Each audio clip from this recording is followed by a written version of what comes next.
خوب سمجھ لو کہ اس دنیا والی زندگی کی حقیقت بس یہ ہے کہ وہ نام ہے کھیل کود کا، ظاہری سجاوٹ کا، تمہارے ایک دوسرے پر فخر جتانے کا، اور مال اور اولاد میں ایک دوسرے سے بڑھنے کی کوشش کرنے کا۔ اس کی مثال ایسی ہے جیسے ایک بارش جس سے اگنے والی چیزیں کسانوں کو بہت اچھی لگتی ہیں، پھر وہ اپنا زور دکھاتی ہے،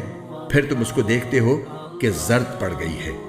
پھر وہ چورا چورا ہو جاتی ہے، اور آخرت میں ایک تو سخت عذاب ہے اور دوسرے اللہ کی طرف سے بخشش ہے اور خوشنودی،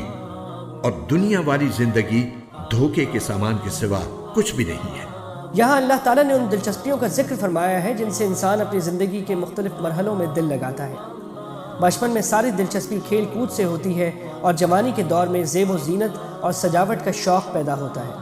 اور اس زیب و زینت اور دنیا کے ساز و سامان میں ایک دوسرے کے سامنے اپنی برتری جتانے اور اس پر فخر کرنے کا ذوق ہوتا ہے۔ پھر بڑھاپے میں اپنے مال اور اولاد میں ایک دوسرے سے بڑھ جانے کو ہی انسان دلچسپی کا مرکز بنا لیتا ہے،